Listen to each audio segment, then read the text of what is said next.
সকাল থেকে রাত সুস্বাদু নিরামিষ রান্নার সমাহার। হরে কৃষ্ণ বন্ধুরা, চলে এসেছি একদম ফ্রিজের বাক্স নিয়ে আনাজের। তো তার মধ্যে থেকে আনাজ বেছে বেছে বার করে নিলাম। আজকে রান্না করছি টেস্টি একটা প্রসাদ, সেটা হচ্ছে ছোলা কচু, আলু, পেঁপে আর ঝিঙে দিয়ে ডালের বড়া দিয়ে রসা। মুগ ডাল ভিজিয়ে রেখেছিলাম, সেটাই এখন মিক্সচারে পেস্ট করে নিচ্ছি। তারপর নুন, হলুদ, কাঁচা লঙ্কা, আদা দিয়ে পেস্ট করা হয়েছে। এখন ছোটো ছোটো করে পকোড়া বানাচ্ছি। এই পকোড়াটা শুরু রাখবো, আর পকোড়া বড়ো সাইজ সেটা রসার মধ্যে দেবো। একটা বড় সড়ো করে রসা হচ্ছে, আর এই রসাটা খেতে খুবই ভালো লাগে। নিরামিষ রান্না পাতলা পাতলা রসাগুলো খুব সুস্বাদু হয় বড়া দিয়ে করলে। তো এখন মশলা দিয়ে ভাজা ভাজা করে নিলাম, আর তারপরে পকোড়াগুলো ভেজে ওর মধ্যে দিয়ে দিলাম। মশলার মধ্যে এখানে আদা, জিরে, কাঁচা লঙ্কা, টমেটো এগুলো সব দিয়েছিলাম।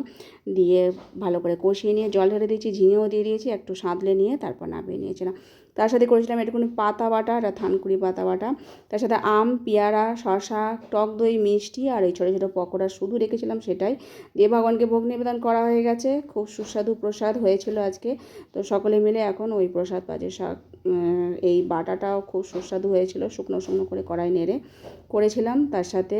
আর এই রসাটা তো আমাদের ঘরে সকলেই এটা খুব পছন্দ করে, এই বিশেষ করে বাটাটা। শুকনো লঙ্কা আর কালো জিরে ফোড়ন দিয়ে এটাকে বেটে একবারে দিয়ে দিই, শুকনো করে তারপর নামিয়ে নিই। খাওয়া দাওয়ার পর তারপরে আমি রান্নাঘর পরিষ্কার করে নিয়েছি, ঘর ধরে কাজকর্ম সেরে নিয়ে তারপর স্নান করে নেবো। ওই করি প্রতিদিনই, ঘরে অনেক রকমের কাজকর্ম থাকে, সেগুলো সব সারি। এটা হচ্ছে সন্ধেবেলা।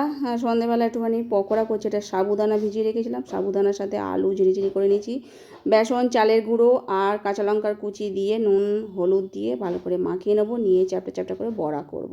তার সাথে ফুলকপি আলু বানিয়ে রেখেছি, সেটাকে করব ভাজা।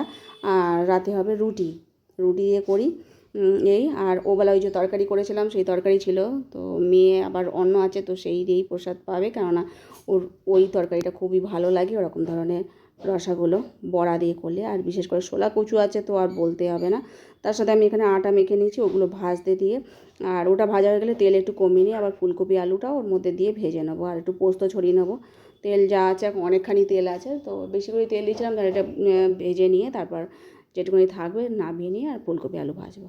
তো একদিকে ফুলকপি আলু ভাজা আছে, আর এদিকে আমি গরম গরম রুটি করে নিচ্ছি। ফুলকপি আলুটা ভাজাটা হয়ে গেলে তারপর সবার শেষে একটু পোস্ত ছড়িয়ে দেবো, শুকনো লঙ্কা ফোড়ন দিয়ে ফুলকপি আলুটা ভাজলাম চাপা দিয়ে।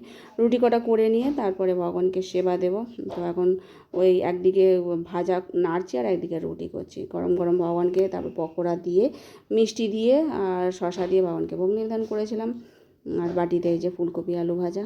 তো যাই হোক, সব কিছু মিলিয়ে সারাদিনের প্রসাদ নিরামিষ রান্না খুব সুস্বাদু হয়েছিল।